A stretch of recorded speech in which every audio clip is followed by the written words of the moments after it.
Hello everyone, welcome to Karma education. इस video में आज हम लोग Bandura's social learning theory discuss करेंगे और कैसे Bandura's social learning theory social cognitive theory बना वो भी डिस्कस करेंगे। उसके साथ Bobo doll experiment, reciprocal determinism, vicarious learning, ये सारे के सारे कॉन्सेप्ट्स बंडूरा ने दिए हैं। ये सारे कॉन्सेप्ट एक ही वीडियो में ब्रीफली हम लोग डिस्कस करेंगे। चलिए शुरू करते हैं। एक रिक्वेस्ट है आप लोगों से कि जितने भी लोग हमें सुन रहे हैं उन लोगों को पता है कि बैकग्राउंड से कोकोमेलन का नॉइज आता है, बच्चा चिल्लाता है, रोता है, ये सारे आवाज नॉइजेस आते रहते हैं। इसको थोड़ा आप लोग कंसिडर करिए, थोड़ा एडजस्ट करिए इसके साथ, क्योंकि इसको एलिमिनेट नहीं कर सकते। ये बैकग्राउंड साउंड आएगा ही, क्योंकि इसके साथ ही हमें वीडियो भी शूट करना है, राइट। तो प्लीज इसको थोड़ा आप लोग एडजस्ट करिए। पहले जान लेते हैं अल्बर्ट बंडूरा कौन है। ये एक कनाडियन अमेरिकन साइकोलॉजिस्ट थे। He was born in 1925 at Canada and died in 2021 at California. Social cognitive learning theory का फाउंडर माना जाता है अल्बर्ट बंडूरा को। ऑब्जर्वेशन, मॉडलिंग एंड इमिटेशन, ये तीन वर्ड उनका सोशल कॉग्निटिव लर्निंग थ्योरी का बेस है। ऑब्जर्वेशन यानी कि बच्चा ऑब्जर्व करके सीखता है। मॉडलिंग, उसके बच्चे के सामने जो एडल्ट है वो यहाँ पे मॉडल बन जाता है। वो जो करते हैं बच्चा उसी को मॉडल इमिटेट करते हैं। तो ये ऑब्जर्वेशन, मॉडलिंग एंड इमिटेशन, ये तीन concept social cognitive learning theory का कैसे बेस बना उसके बारे में जानते हैं। Social learning theory, social learning theory को ऑब्जर्वेशनल लर्निंग थ्योरी भी बोला जाता है, राइट। तो ये होता क्या है? बिहेवियरिज्म बोलते हैं कि स्टिमुलस देने से ही रिस्पॉन्स मिलता है, ऐसे लर्निंग कंडक्ट किया जाता है। पर ये स्टिमुलस से रिस्पॉन्स कैसे आता है, इसके बीच का जो हैपनिंग है उसके बारे में कुछ नहीं बता पाते बिहेवियरिज्म। पर according to cognitivism, stimulus and response के बीच ब्रेन काम करता है। लर्निंग कैसे होता है? लर्निंग ब्रेन के थ्रू होता है। तो अल्बर्ट बंडूरा का ये कहना है कि बिहेवियरिस्ट्स एंड कॉग्निटिविस्ट्स दोनों ही ऑब्जर्वेशन को ओवरलुक कर गए। बच्चे ऑब्जर्वेशन के थ्रू भी सीखते हैं। कैसे? ना घर में छोटा बच्चा देखते हैं कि उसके जो बड़े बहन है, बड़े भैया है, वो कान में हेडफोन लगा के गाना सुनता है। तो छोटे बच्चे को भी हेडफोन चाहिए। उसको नहीं पता है उसका वर्क क्या है, पर उसको चाहिए कान में, उसको भी हेडफोन लगाना है। ये होता है थ्रू ऑब्जर्वेशन कुछ सीखना। वो इमिटेट करते हैं। कैसे? ना वो मम्मी को देखती है कि मम्मी ऐसे बर्तन यूज करके खाना बनाती है, उसको भी ऐसे बर्तन जैसे खिलौना चाहिए रहता है, वो भी खाना बनाने लग जाती है ना। तो ऐसे ही बच्चा देख के, ऑब्जर्व करके सीखते हैं, इमिटेट करके सीखती है। मॉडलिंग, हर बच्चे बोलते हैं कि पापा जैसे बनना है। पापा उस बच्चे के लिए एक मॉडल की तरह काम करते हैं, मतलब वो पापा रोल मॉडल बन जाते हैं उस बच्चे के लिए।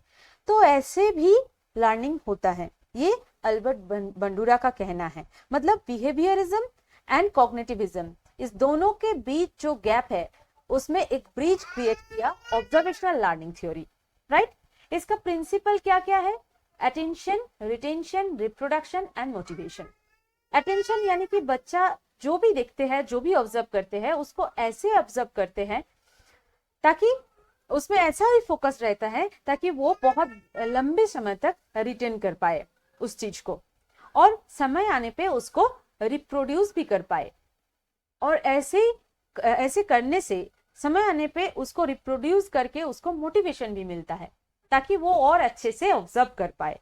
तो ये 4 बेसिक प्रिंसिपल उन्होंने बताए। इसके थ्रू ऑब्जर्वेशनल लर्निंग और सोशल लर्निंग जो कंसेप्ट है, ये टोटल इस 4 प्रिंसिपल पे खड़े हैं, राइट।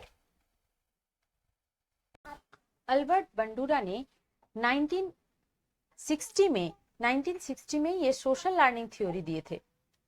उन्होंने 1986 में उसी को सोशल कॉग्निटिव थ्योरी में कन्वर्ट कर दिए। क्यों? क्योंकि सोशल लर्निंग थ्योरी में फोकस था सोशल कॉन्टेक्स्ट, पर सोशल कॉग्निटिव थ्योरी में उनको लगा कि ये जो लर्निंग प्रोसेस है ना, इसमें कॉग्निशन का भी मेजर रोल है। सोशल कॉन्टेक्स्ट के साथ कॉग्निशन का भी मेजर रोल है, इसलिए सोशल के साथ कॉग्निटिव भी ऐड हुआ, राइट। और क्या है ना, personal, behavioural and environmental influence भी ह्यूमन बिहेवियर को इन्फ्लुएंस करता है। इसी को आगे जाके हम लोग रेसिप्रोकल डिटर्मिनिज्म के नाम से जानेंगे। तो ये समझ में आया ना कि सोशल लर्निंग थ्योरी कैसे और कब सोशल कॉग्निटिव थ्योरी में कन्वर्ट हुआ। ये 1986 में social learning theory social cognitive theory में कन्वर्ट हुआ, क्योंकि यहाँ पे और एक चीज एडिशन हुआ, क्या ना, सोशल कॉन्टेक्स्ट के साथ कॉग्निशन का भी रोल रहता है लर्निंग में, राइट। अब बोबोडॉल एक्सपेरिमेंट, बोबोडॉल एक्सपेरिमेंट ये एक पर्टिकुलर एक ही दिन में कंडक्ट किया गया था, ऐसा नहीं है। 1961 से लेके 1963 तक 2-3 एक्सपेरिमेंट्स उन्होंने किए थे। इसका ऑब्जेक्टिव क्या था ना, बच्चों का जो बिहेवियर है वो ऑब्जर्व करना इसका ऑब्जेक्टिव था। कैसा बिहेवियर, इस एक्सपेरिमेंट में एक बोबोडॉल लिया गया था। बोबोडॉल क्या होता है, ये होता है बोबोडॉल। इसका नीचे के साइड में वेट ज्यादा रहता है और ऊपर के साइड में क्या है, इसका लाइट वेट रहता है, ठीक है। ऊपर के साइड लाइट वेट रहने से इसको जितना भी आप मारेंगे ना, ये पूरा गिरेगा नहीं, गिरेगा वापस पोजीशन ले लेगा, गिरेगा वापस पोजीशन ले लेगा, ऐसा होता है बोबोडॉल। तो ऐसे ही एक बोबोडॉल लिया गया था। और क्या था ना, pre school children 72 pre school children ले लिया गया था। उसमें 24 कंट्रोल ग्रुप और 24 एक्सपेरिमेंटल ग्रुप में उन लोगों को डिवाइड कर दिया गया था। और क्या था, 2 टाइप्स ऑफ मॉडल यहाँ पे लिया गया था, एग्रेसिव मॉडल और नॉन एग्रेसिव मॉडल, ठीक है। तो ये जो aggressive and non aggressive model, ये दोनों का बोबोडॉल के साथ जो एक्टिंग है उसको देख के बच्चा कैसे उसको इमिटेट करेगा ना, उसको ऑब्जर्व करेगा, क्या करेगा, वही देखना था इस एक्सपेरिमेंट का ऑब्जेक्टिव्स। क्लियर। अब चलते हैं एक्सपेरिमेंट क्या था उसमें थोड़ा ध्यान देते हैं कि 2 सिचुएशन है। एक है non aggressive model. Non aggressive model क्या करेगा, बोबोडॉल के साथ कुछ नहीं करेगा, बोबोडॉल को देखेगा बस, उसको टच तक नहीं करेगा। और जो एग्रेसिव मॉडल है, एग्रेसिव मॉडल क्या करेगा ना, बच्चों और बच्चा वो देखेगा कि नॉन एग्रेसिव मॉडल बोबोडॉल के साथ कुछ नहीं कर रहे हैं, ठीक है, बच्चा देखेगा उस चीज को। और एग्रेसिव मॉडल क्या करेगा, बोबोडॉल को बहुत मारेगा, बहुत पीटेगा, ठीक है, पंच करेगा, किक करेगा, जो भी, और एब्यूजिंग लैंग्वेज भी यूज करेगा, ठीक है। ये दोनों सिचुएशन है, बच्चा ये भी देख रहा है। अब नॉन एग्रेसिव मॉडल का जो बिहेवियर है बोबोडॉल के साथ, उसको देख के रिजल्ट क्या आया ना, बच्चों ने बोबोडॉल को टच तक नहीं किया, क्योंकि उन्होंने ऐसा ही देखा कि नॉन एग्रेसिव मॉडल क्या कर रहे हैं, बोबोडॉल को ना तो मार रहा है ना कुछ कर रहे हैं। बच्चा वही चीज रिपीट किया। एग्रेसिव मॉडल को देखते हुए बच्चा क्या सीखा ना, बच्चा भी उस मॉडल की तरह बोबोडॉल को मारना स्टार्ट कर दिया, ठीक है। ये दोनों सिचुएशन में दोनों अलग अलग रिजल्ट आया। और एक एक्सपेरिमेंट था, वहां पे क्या किया ना, जो एग्रेसिव मॉडल है उसको बोबोडॉल को जब वो मार रहा था उसके बाद उसको पनिशमेंट मिल रहा था, ये एक सिचुएशन है। दूसरा सिचुएशन, वो मॉडल जब एग्रेसिव होके बोबोडॉल को मार रहा था उसके साथ साथ उसको रीइंफोर्समेंट मिल रहा था कि तुम जो कर रहे हो बहुत अच्छा काम कर रहे हो, ऐसे करते जाओ। दोनों सिचुएशन, एक में पनिशमेंट मिल रहा था, एक में रीइंफोर्समेंट मिल रहा था। जब पनिशमेंट मिला तब बच्चा ने उस मॉडल का जो एग्रेसिव बिहेवियर है बोबोडॉल के साथ उसको रिपीट नहीं किया, डिड नॉट इमिटेट, राइट। और उसके साथ उसके ऑपोजिट साइड में जब बच्चों ने देखा कि एग्रेसिव होके बोबोडॉल को मारने से रीइंफोर्स मिल रहा है, तब बच्चा उसको इमिटेट किया। अब आते हैं सोशल लर्निंग थ्योरी और social cognitive theory. Social learning theory में अगर उस थ्योरी के बेसिस पे बात करें तो पहला जो सिचुएशन था कि नॉन एग्रेसिव मॉडल को देख के बच्चा कुछ नहीं किया बोबोडॉल के साथ, ये बस ऑब्जर्वेशन था। एग्रेसिव मॉडल को देख के वो जब देखा कि बच्चा एग्रेसिव मॉडल बोबोडॉल को पीट रहा है, बच्चा भी पीट दिया, तो ये सीधा सा एक सिंपल ऑब्जर्वेशन था, सोशल लर्निंग थ्योरी था, ये ऑब्जर्वेशनल लर्निंग थ्योरी था।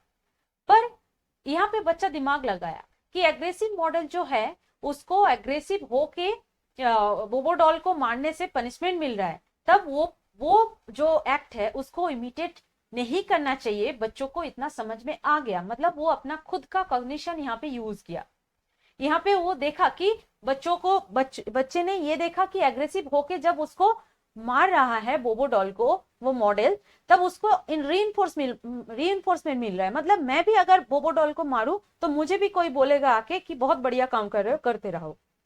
पर यहाँ पे भी वो कॉग्निशन लगाया ना, वो गलत हो चाहे भले, पर वो कॉग्निशन यहाँ पे भी यूज किया। इसीलिए सोशल लर्निंग थ्योरी यहाँ पे आके सोशल कॉग्निटिव थ्योरी इसीलिए बन गया। आई होप ये मैं क्लियर कर पाई हूं।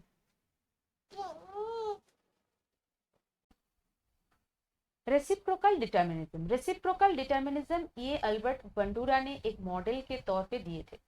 इसका रेसिप्रोकल का मीनिंग ही होता है mutual interaction, behaviour, person and environment, ये तीनों फैक्टर का म्यूचुअल इंटरैक्शन के थ्रू लर्निंग होती है।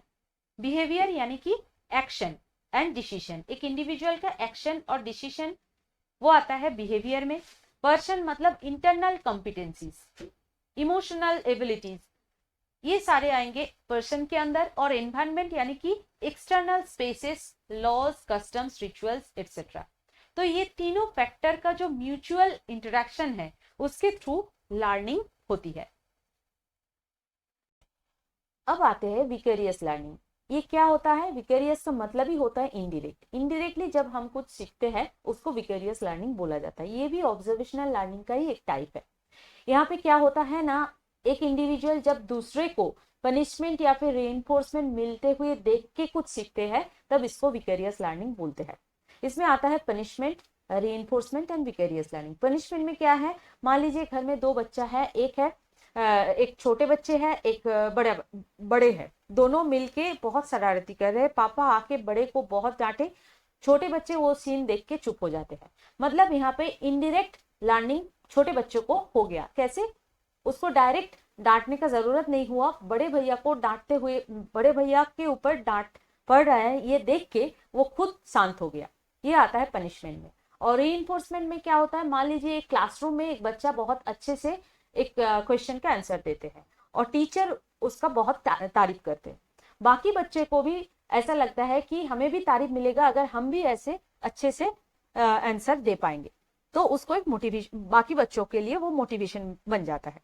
तो विकेरियस लर्निंग क्या है ना, ये दोनों मिला के, जैसे कि एक इंडिविजुअल ने जब देखता है कि दूसरे को पनिशमेंट या फिर रीइंफोर्समेंट, दोनों ही कोई कुछ भी मिल सकता है, वो मिलते हुए देख के जब एक इंडिविजुअल कुछ सीखते हैं, वही होता है विकेरियस लर्निंग। इट में भी पनिशमेंट और इट में भी रीइंफोर्समेंट।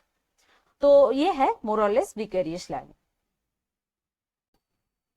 तो इस वीडियो में हम लोग अल्बर्ट बंडूरा की सोशल लर्निंग थ्योरी से लेके पूरा सोशल कॉग्निटिव थ्योरी, बोबो doll experiment, reciprocal determinism, vicarious learning तक कवर कर लिए हैं।